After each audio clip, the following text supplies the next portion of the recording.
कई बार यह देखने को मिलता है कि सिविल डिस्प्यूट में, प्रॉपर्टी के डिस्प्यूट में, चेक बाउंस के डिस्प्यूट में और आगे पति पत्नी के झगड़े में अगर ऐसा कोई विवाद होता है तो हम अगली पार्टी पर दबाव बनाने के लिए उस पर एफआईआर दर्ज करवा देते हैं और एफआईआर दर्ज करवाने के बाद पुलिस हरकत में आ जाती है और अगली पार्टी पर दबाव बनाती है। हालांकि honourable supreme court of India ने ललिता कुमारी वर्सेस स्टेट ऑफ यूपी वाले मामले में यह क्लियर कहा है कि यदि कोई व्यक्ति थाने पर शिकायत लेकर जाता है और उसे पढ़कर यह लगता है कि यह संज्ञेय अपराध है तो वह एफआईआर दर्ज करने से मना नहीं कर सकता है।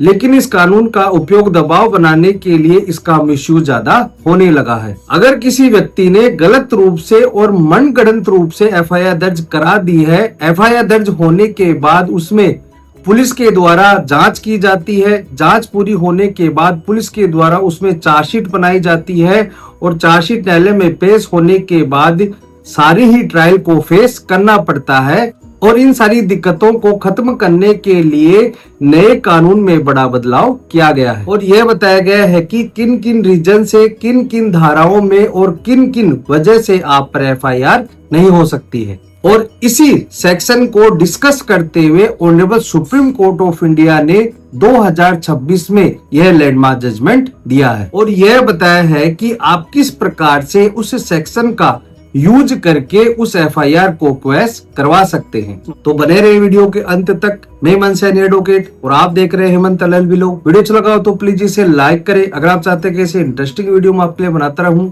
तो प्लीज चैनल को सब्सक्राइब जरूर से कर लें।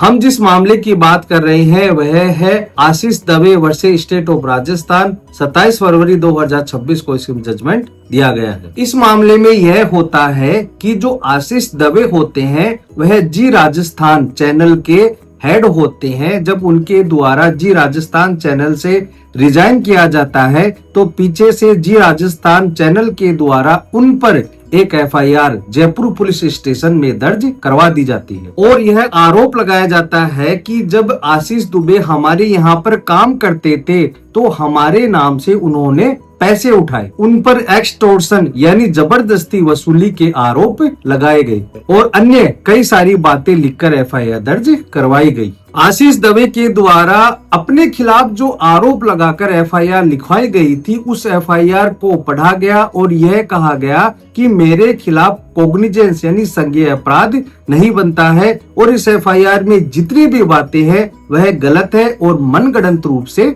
लिखी गई है। जैसा कि हमें पता है कि अगर हमारे खिलाफ कोई झूठी एफआईआर दर्ज होती है तो हम उसे क्वेश करवाने यानी खारिज करवाने के लिए हाई कोर्ट में जाते हैं और वहां जाकर 482 सीआरपीसी के तहत एक प्रार्थना पत्र लगाते हैं। लेकिन अब नए कानून के तहत 528 BNSS यानी भारतीय न्याय सुरक्षा संहिता के तहत हम उस एफआईआर को क्वेश करवा सकते हैं। इसी प्रकार ही जो आशीष दवे थे वह जाते हैं हाई कोर्ट के पास, लेकिन हाई कोर्ट के द्वारा उस एफआईआर को क्वेश करने से मना कर दिया जाता है। इस आदेश के खिलाफ जो आशीष दवे है वह जाते हैं ऑनरेबल सुप्रीम कोर्ट के पास और वहां जाकर एक SLP दाखिल की जाती है और वहां पर यानी सुप्रीम कोर्ट में जाकर जो आशीष दवे थे वहां कहते हैं कि ओनली एफआईआर के पढ़ने से यह लगता है कि मेरे खिलाफ कोई भी संज्ञेय अपराध नहीं बनता है। लेकिन जो अपोजिट पार्टी थी, सामने वाली पार्टी थी,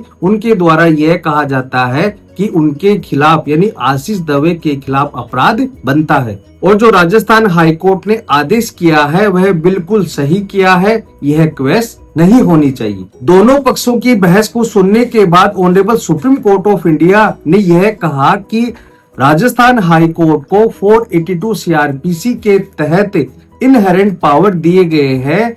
अगर उन्हें लगता है कि पढ़ने से ही उसमें कोई भी अपराध नहीं बनता है तो एफआईआर को क्वेश करना चाहिए था। ऑनरेबल सुप्रीम कोर्ट के द्वारा यह कहा जाता है कि अगर आप उस पूरी एफआईआर को पढ़ते हैं तो उसमें कोई भी ऐसा वर्ड नहीं है, मतलब कि उस एफआईआर में किसी एक भी व्यक्ति का नाम नहीं दिया गया है जो यह आरोप लगा सके कि आशीष दुबे ने उसके साथ 420 की। इसी बात को देखते हुए ऑनरेबल सुप्रीम कोर्ट ने यह कहा कि आपने मात्र केवल सामान्य आरोप लगाए हैं और सामान्य आरोप लगाते हुए आपने यह कहा कि हमारे साथ ब्लैकमेलिंग की है। सुप्रीम कोर्ट ने आगे यह भी कहा कि आप अपने पर्सनल हितों को देखते हुए उनके खिलाफ एफआईआर दर्ज नहीं करवा सकते। अगर आपके पास ऐसा कोई सबूत होता या ऐसा कोई व्यक्ति होता या उस एफआईआर में ऐसे व्यक्ति का नाम लिखवाते जिससे यह साबित हो सके कि आशीष दवे ने उस व्यक्ति से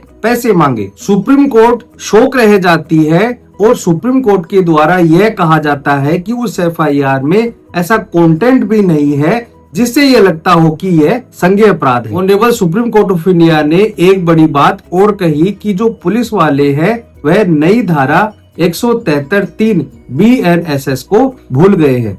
173(3) BNSS में यह बताया गया है कि अगर किसी अपराध में 3 साल या 3 साल से ज्यादा की सजा का प्रावधान है और 7 साल से कम की सजा का प्रावधान है, अगर इस प्रकार के मामले पुलिस के पास आते हैं तो ऐसे मामलों में पहले पुलिस इंक्वायरी कर सकती है और इंक्वायरी इस बात की कर सकते हैं कि एफआईआर में ऐसी बातें हैं या नहीं ताकि हम एफआईआर लिख सके। वैसे नए कानून में पुलिस को 14 डेज का समय दे रखा है, वह जांच कर सकती है। इस सेक्शन का यूज पुराने कानून में क्यों नहीं लिया गया?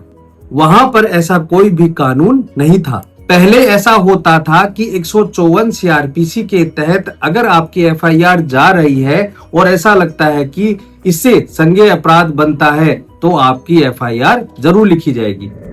और सुप्रीम कोर्ट ने यह भी कहा है कि ललिता कुमारी वर्सेस स्टेट ऑफ यूपी वाले मामले में अगर किसी एफआईआर को देखने से यह लगता है कि संज्ञेय अपराध बनता है तो उसमें एफआईआर दर्ज करनी पड़ेगी और आप इस मामले में जांच नहीं कर सकते कि केस आगे बढ़ना चाहिए कि नहीं बढ़ना चाहिए। लेकिन अब 2023 के बाद इस पूरे कानून को ही बदल दिया गया है। अब 173(3) BNS में आपको यह नहीं देखना है कि संज्ञेय अपराध बन रहा है कि नहीं बन रहा है, बल्कि आपको यह देखना है कि जो आपके पास शिकायत आई है उसमें दम है कि नहीं है। अगर कोई संज्ञेय अपराध बन रहा है तो आप उसमें जांच करके एफआईआर दर्ज कर सकते हैं। सुप्रीम कोर्ट ने कहा कि यदि पुलिस 173(3) BNSS का रुख करती या उसमें जांच करती, क्योंकि इसमें 3 साल व 7 साल से कम की सजा का प्रोविजन था और उसमें 420 व 406 की एफआईआर थी, तो ऐसी स्थिति में अगर पुलिस उसमें सही से इंक्वायरी या जांच करती तो यह केस वहीं पर ही खत्म हो जाता और इस केस को राजस्थान हाई कोर्ट और ऑनरेबल सुप्रीम कोर्ट के पास नहीं जाना पड़ता और finally honourable supreme court of India के द्वारा उस एफआईआर को क्वैश कर दिया गया। इस जजमेंट से हमें यह पता चलता है कि अगर किसी अपराध में 3 साल या 3 साल से ज्यादा या 7 साल से कम की सजा का प्रावधान दिया गया है, उस केस में आप बता सकते हैं कि पुलिस ने उसमें जांच की या नहीं की और उसके बिना वह एफआईआर लिखने के लिए आगे नहीं बढ़ सकते हैं। नो डाउट वर्ड में है, लेकिन हाँ ऐसा प्रजम्पशन किया जाता है। ऐसा माना जाता है कि उस सेक्शन को पुलिस को जरूर से पढ़ना चाहिए। तो दोस्तों आज के लिए इतना ही। वीडियो अच्छा लगा हो तो प्लीज इसे लाइक करें। अगर आप चाहते हैं कि ऐसे इंटरेस्टिंग वीडियो मैं आपके लिए बनाता रहूं तो प्लीज चैनल को सब्सक्राइब जरूर से करें ताकि ऐसे इंटरेस्टिंग और नॉलेजेबल वीडियो मैं आपके लिए बनाता रहूं। धन्यवाद।